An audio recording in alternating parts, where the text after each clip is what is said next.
we are working on demonstrating and structuring our intent to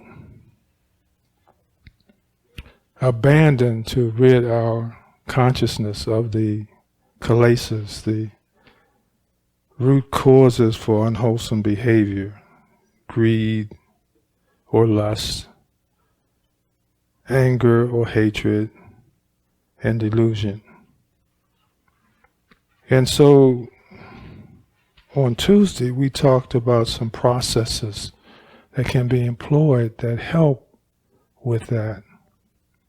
And one was to wake up in the morning and set an intention about how you're going to behave during the day. And then at the evening sitting with yourself, evaluating how you did during the day with your intention. And what this does, we discussed, was that it makes us mindful of what it is that we're trying to resolve within our own behavior. And we keep asking ourselves, why can't I be loving instead of hating? Why can't I be satisfied with what I have instead of wanting more? So, that's the intent. So the first question is, how many people did that? All right, one person. Okay, did you evaluate in the evening also how you did? Did you sit down with yourself? Remember, I use the word evaluate, not judge. It's not about judging, it's about evaluating. Well, how did I do today with my exercise? If I can evaluate and not judge, that's really good. And I am trying to do that. So I'm looking back and seeing how I did it. Mm-hmm. Okay, good. I'm trying. Okay. I brought a placard in today. This is the placard that Pannadipa carried up to Washington, D.C. with the Women's March on Inauguration Day. Was it Inauguration Day? Or the day after? The day after inauguration. And the sign reads, "No one is born hating another person because of the color of his skin or his background or his religion. People must learn to hate. And if they can learn to hate, they can be taught to love. For love comes more naturally to the human heart than its opposite." And this is a quote from Nelson Mandela.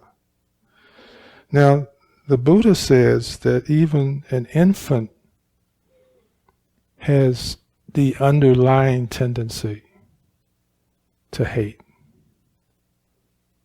Doesn't hate because he hasn't learned yet, or she hasn't learned yet, but he or she has the underlying tendency to hate, the underlying tendency for greed, the underlying tendency for delusion. And why is this? This is because we do not understand suffering and the origin of suffering. So most of us grew up to adulthood believing that it was somebody else's fault that we were suffering. So that's why we didn't like them. Because we thought, we evaluated in our process during the day that I'm feeling lousy and it's because of this guy over here. And because this guy over here doesn't heed my warnings and heed my cries, I'm going to hate them because they're the cause of my suffering, which is not true. But this is what we believe because we are ignorant of suffering, the origin of suffering, and we are ignorant basically to the Four Noble Truths. So one of the things that we have to do in order to structure our intent is to make sure that we understand what suffering is, and that no one can cause us to suffer except us. We are the reason why we suffer. And that reason is because we do not understand what suffering is or why it is. We tend to believe that it is something outside of the curriculum of the world. But it's just like spring and summer and fall. Because samsara, reality, nature is impermanent, there's always going to be the inherent misunderstanding with it when we are pleading for it to stay when we want it to stay, but it is time for it to go because it has outlived its usefulness in the moment. And we're usually blaming someone else because they've changed and they want to go and I love you and don't, please stay and all of those things. So here is, I'm going to say this very softly. This practice doesn't work unless you practice. We can sit here for the next 15, 20 years and dialogue on Dharma, but if you're not going to take it back and roll it into your life, say, okay, today this was my challenge today. This is what I butted my head against today. Now, what in the Dharma, what in this philosophy can I use to abandon the grief that I felt because of that experience? What can I use from the Dharma? And if you don't ask that question, then you'll keep waking up with the same occurrence day after day after day because you're not addressing it. You might say, I want it to go. I don't want to have this pain in my heart anymore, this retching in my gut anymore, and I want it to change, but we're always looking for the wrong reasons or we're using the wrong tools to make a change with it. We're trying to find somebody else that will make us happy. Something else that will bring us delight and bring us joy and make us feel important, whether it's a person or a degree or a new car or more money. And there's no doubt that all of us, everyone wants to be happy.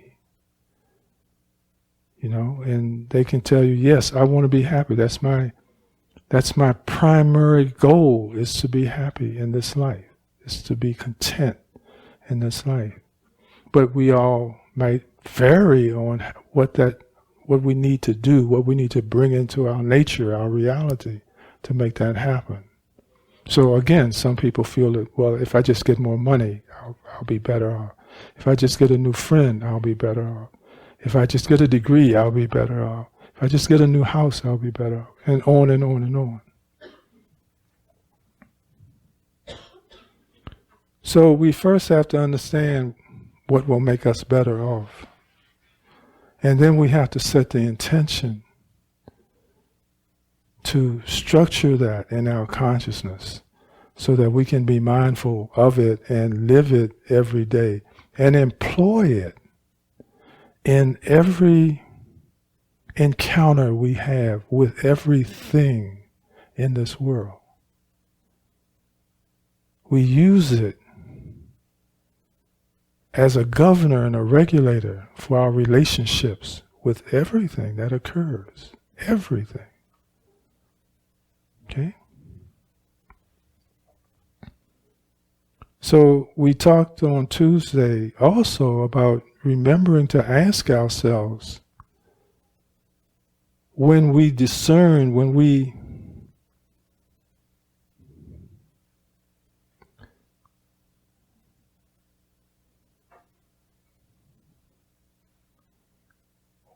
encounter the suffering internally within us, that we have to ask ourselves the question, what am I holding on to? What am I attaching myself to that causes this to happen in my being, in my heart? What am I holding on to? What am I attached to? That's the first thing to ask yourself. Because if you don't know what that is, then you'll just spend a lot of time chasing things that are not the real cause of your problem. So, today,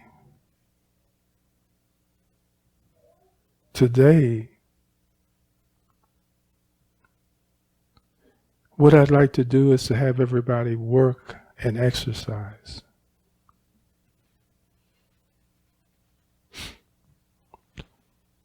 And it goes something like this. That you close your eyes and you go inside and you observe consciousness. And you begin to encounter in that consciousness the people that you have wished harm on. The people that you have mistreated. The people that you have said harsh things to. And just take one person at a time. Now I know that I've talked to at least one person in the Sangha who, when having a candid discussion with them, acknowledged that in our lives we've all had occasion to treat people who loved us inappropriate. That we spoke harshly, we told lies, we deceived them, we hurt them, we hurt their feelings. So you take one person out of the few that you've stepped on their toes in your life.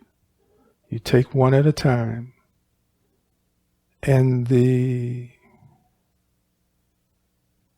mantra, the chant that Pannadipa taught us a couple of Sundays ago, which starts with, I'm sorry. That's the first thing you say to him. The second thing is, please forgive me. The second thing. The third thing is, thank you. And the fourth thing is, I love you. So, I'm sorry, please forgive me, thank you. What was the fourth one I said? I love you. Okay? And you say this to that individual until you feel that you've given them the apology and the love that you can, that works, that you somehow sense in them that they've accepted your apology, that they've forgiven you for your trespass. Now again, remember that this is all about giving the other the same gift that we want to have ourselves. We want people who we have offended to forgive us. And so we have to forgive and apologize to others also. And it's not about having to go knock on their door. It's not about that. It's just in your own consciousness, in your own mind. Find one at a time. And trust me, I've worked this exercise. And people just start popping up that you never gave any thought to hurting. You know, you never evaluated your relationship and your behavior with that person as inappropriate, as hurtful, until you open yourself up to the possibility that that thing I said, that thing I did, that door slamming that I did, that walk away that I did, that ignoring that I did, that lie that I told, that I thought was appropriate, that I thought was necessary, was very hurtful. I'm sorry, please forgive me, thank you, I love you. Everybody's got it? Can everybody find at least one person whose toes they stepped on?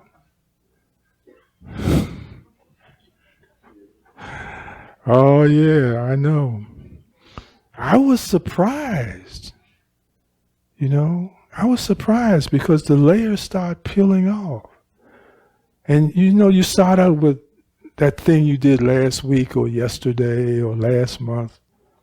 But as you are mindful and thoughtful about this process, you start going back years. I thought about a person who I don't even know. He cut hair in the neighborhood. He was a barber. And the kids went to him to get their hair cut. He lived in the complex, the apartment complex. I don't remember, even if I knew his name, I don't remember it now. But what I did remember in the exercise was that I stole $2 from him. I took $2 off a table, an ashtray or something. I was 7.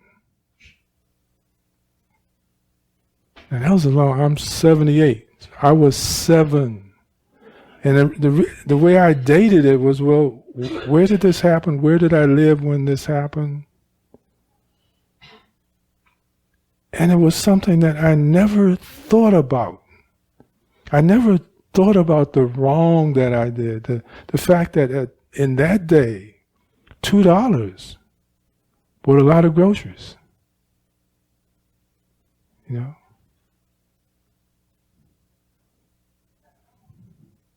Those are the kinds of things that will flow up in you, that you don't even know are festering inside of you.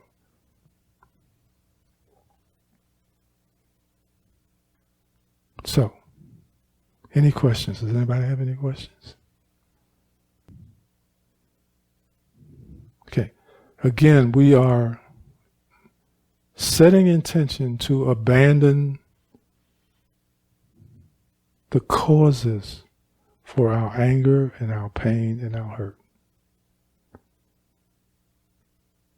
And we will discover that it hurts just as much when we give offense as when we take offense. It hurts just as much. Whether it's because someone did something to me, in my opinion, or whether it's because I did something else to someone else. My truth of relationship and reality. So, if no one has any questions, everyone understands the exercise? Okay. Does anyone need to stand up and stretch before we do this? Yes, Star.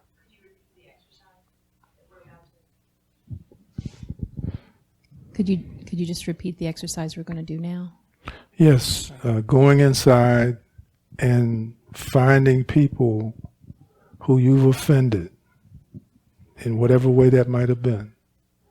And when you identify them, when you find them, then you say to them, I am sorry, please forgive me, thank you, I love you.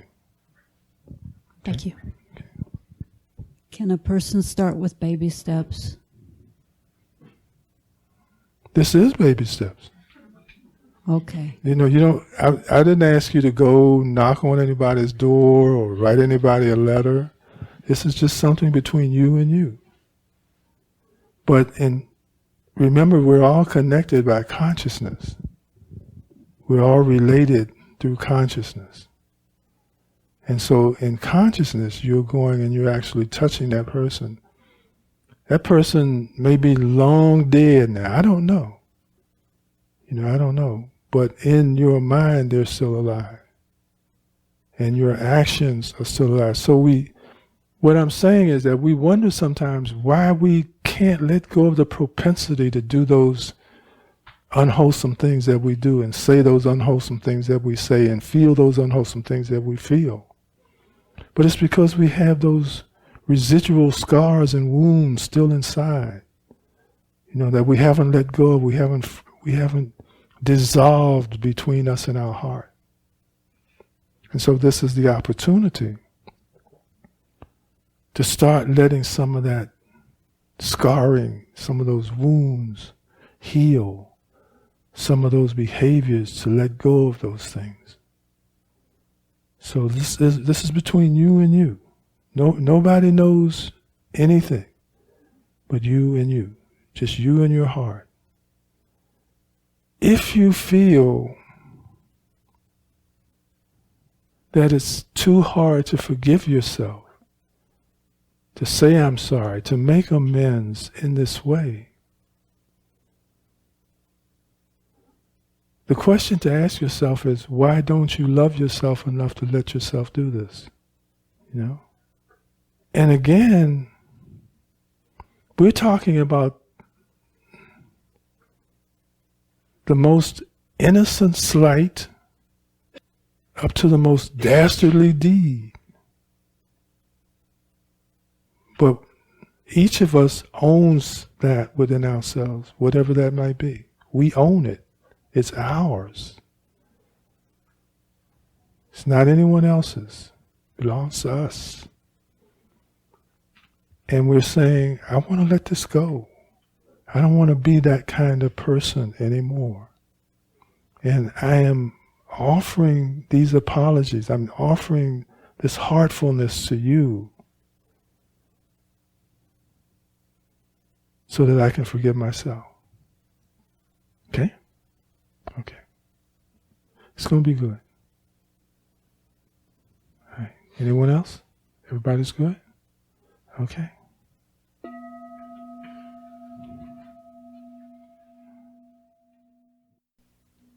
Now that wasn't hard, was it? How far back did you get? Your parents? When you were speaking, you probably meditated. I started with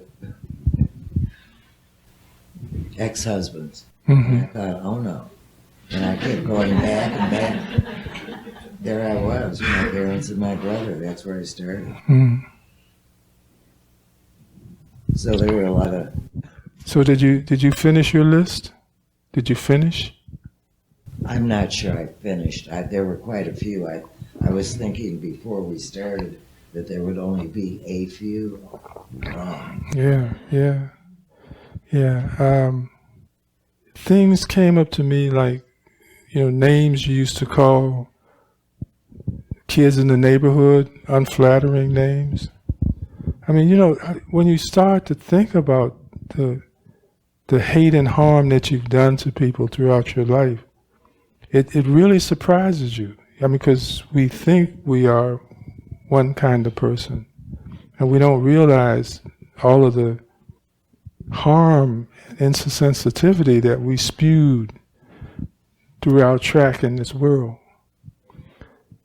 But this exercise is great to do because, trust me, you don't want to wait until you hear the horn to start getting that list together. Because, oh my goodness. Wait a minute, I got 25 more to go. I'm not ready yet. So it's a good exercise. Would you, sure? Oh, okay. No, that's all right. Yes. I started out thinking, I can't think of anybody, but I'm sure once I start to meditate, I will. Not that I didn't think I'd done any harm, but I couldn't think of a specific. Understood. So I started to meditate, and like she did, you said something right before we went into the meditation about even if they're dead. So that made me start thinking, and I too went to my parents. And I'm sure there were times, and I can think of a specific one with my mother, where I really hurt her feelings. I felt I was justified in what I did, and I was being strong and assertive and whatever. But it really, really hurt her. So I did that one, and then I was amazed. I mean, all these people started coming into my mind. They were lining up, right? I couldn't believe how many. It was overwhelming almost. Yeah. But what was really neat was a lot of it, I could see what it was I did, and it was almost always the same. It had to do with harsh speech. I thought, wow, this is a good exercise for sort of identifying where you go. Yeah. What's my proclivity anyway? Seems to be that. Yeah. Very good. Thank you. It's really cool. Just wondering, like, as you're going through the exercise, and I'm thinking of all the people from the past, it just seemed natural at some point that I just want to start apologizing to myself. You know, like my past self wants to apologize to today's self for things I've done to the harm that I've done to myself, as well as what I've done to others. I don't know if that's in the spirit of the exercise as well. It's all in the spirit of exercise, because not only are we contaminated by who we think we are, or who we think we were at the time that we committed the offense. Like you say, the residual effect of that offense is with us today. And this is the reason for the exercise, because we talked on Tuesday about why do we do the same things over and over again that we know that are unwholesome? Why do we continue to do them? And it's because it's an habitual tendency. It's a habit. And what we're doing with this exercise is we're breaking that habit. We are identifying it and making ourselves mindful of, oh, this is what I've been doing for the last 50, 25, 70 years of my life. This is how I've been treating these situations. And being mindful of them, then we are no longer surprised, and we can abandon it as it arises, or even before it arises, because we are trying to unburden ourselves with the habit that we're always getting into. You know, this is the way I've always handled this situation. And we're unburdening ourselves from that habit so that we can reflect and respond in a different kind of way, in a non-hurtful, non-hateful or angry or greedy way, depending upon what kilesa we're working with and trying to get rid of. So it brings it up to your mind. Like I said, some of the things that we think about have been buried for years in our consciousness. And remember, what we're talking about is not just buried in consciousness, but buried in perception, which is memory. And so we are captured by memory. It says, I've seen this, and it's this, and this is the way to handle it. That's what memory tells us. This is the way to handle it. Well, if we've always handled it a certain way, then we will continue to handle it that way until we break that tendency, until we break that, I don't want to use habit again, but until we see that, gee, every time I did it this way, I hurt somebody. And we're hoping that our person that we are today will deny that kind of behavior in our present moment. We'll say, this is not appropriate. I'm not going to do that. This is not the kind of person I am anymore, and I'm not going to do this. I'm going to do it differently. I'm going to do it in a kind way, in a compassionate way, in a loving way. But we've got to encourage ourselves to do that before we do it. And of course, one of our arguments is we feel that I'll make myself vulnerable if I'm too nice, if I'm too soft, if I don't yell and scream and use profanity, I'll open myself up to attack. That might be true. But at least the next time you won't have to be the one saying you're sorry. And that's what we're learning to do. We're learning to walk in the world with the kind of love and compassion that we never have to apologize for our relationships that we've had with all of the people that we've met. And you can see that they stay there and they stay with us. You know, people that we haven't thought about for years and years and years, they're still there. They're still there. With the feeling, with the emotion that we created in that moment, still there. That pus, you know, and it arises, that bile arises every time it occurs again. And we do it again and we do it again, but we won't do it again because now we are mindful of it. We know where it stems from, how it occurs, and we won't fall for that trick again of perception. Perception is a trickster. No matter what it tells us about what it thinks we've seen before, we've never seen what we've seen before. Do you understand what I mean? We've never seen it before. This is all brand new.